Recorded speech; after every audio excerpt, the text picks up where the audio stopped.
नीट परीक्षा paper leak आणि विद्यार्थ्यांच्या आत्महत्यांच्या मुद्द्यावरून केंद्रीय शिक्षण मंत्री धर्मेंद्र प्रधान यांच्या राजीनाम्याची मागणी करण्यात आली आहे।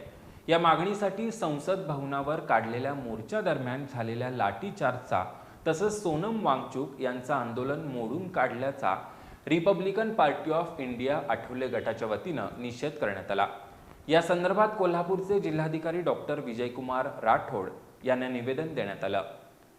नीट परीक्षा पेपर लीक प्रकरण आणि विद्यार्थ्यांच्या भवितव्याचा प्रश्न उपस्थित करत केंद्रीय शिक्षण मंत्री धर्मेंद्र प्रधान यांच्या राजीनाम्याची मागणी करण्यात आली आहे। या मागणीसाठी संसद भवनावर काढण्यात आलेल्या मोर्चा दरम्यान विद्यार्थ्यांवर झालेल्या लाठीचार्जचा Republican party of India Athawale गट कोल्हापूर जिल्ह्याच्या वतीनं तीव्र निषेध करण्यात आला। तसंच विद्यार्थ्यांच्या प्रश्नांसाठी आंदोलन करणारे सामाजिक कार्यकर्ते सोनम वांगचुक यांचं आंदोलन पोलिसांनी ज्या पद्धतीनं मोडीत काढलं त्याचाही पक्षाच्या वतीनं निषेध करण्यात आला।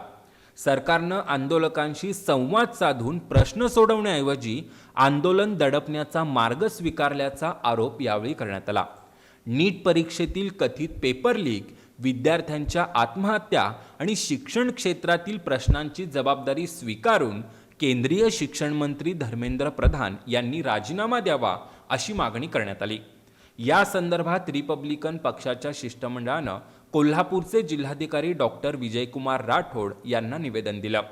यावेळी महाराष्ट्र राज्य संघटन सचिव प्राध्यापक शहाजी कांबळे, जिल्हा कार्याध्यक्ष दत्ता मिसाळ, जिल्हा सचिव सतीश माळगे, जिल्हा उपाध्यक्ष संजय जिरगे, इचलकरंजी शहराध्यक्ष श्रीनिवास कांबळे यांच्यासह पक्षाचे अधिकारी, पदाधिकारी आणि कार्यकर्ते मोठ्या संख्येनं उपस्थित होते।